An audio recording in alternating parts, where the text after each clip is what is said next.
वजीर सेहत हरीश राव ने आज मरकजी हुकूमत से मुतालबा किया कि बूस्टर डोज टीकों के वक्फे में कमी की जाए। उन्होंने कहा कि मुतासरा मरीजों को दिए जाने वाले टीकों के 2 डोज में सिर्फ 3 माह के वक्फे के साथ ही बूस्टर डोज दिया जा रहा है। उन्होंने इंकशाफ किया कि रियासत में फीवर सर्वे दोबारा किया जाएगा। इसके जरिए अब तक 28 अजला में 77 लाख खानदानों का अहाता किया गया।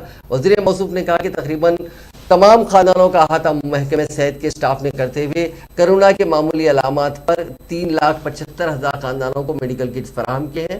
सेहतमंद तेलंगाना के निशाने के साथ किए जा रहे इक़दाम की पेशरफ्त की तफसीलात से वज़ीर मौसूफ ने वाकिफ करवाया और कहा कि सरकारी दवाखानों में मजीद बेहतर तिब्बी खिदमात अवाम के लिए दस्तियाब करवाई जा रही हैं। ఉపయోగపడతాయి।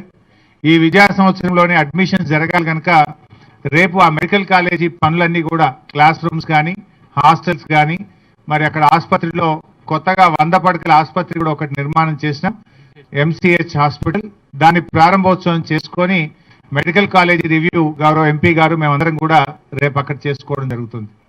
ముఖ్యంగా ఈ 2 రోజుల్లో ఇటు సత్తుపల్లి, మధుర, కొత్తగూడెం, ఖమ్మం ఈ 4తో పాటు 2 జిల్లాల్లో ఉండేటువంటి ఈ హెల్త్ డిపార్ట్మెంట్ సంబంధించిన రివ్యూ కూడా డీటెయిల్డ్ గా ఇటు ఖమ్మం జిల్లాలో అటు కొత్తగూడెం జిల్లాలో కూడా చేయాలని నిర్ణయించుకున్నాం. ఎందుకంటే మీరు వెళ్ళిపోవాలి కనుక మీడియా కన్వీనియన్స్ కోసం ముందు మీ ప్రెస్ మీట్ పెట్టాం, తర్వాత మా రివ్యూ కొద్ది గంటల పాటు జరుగుతుంది.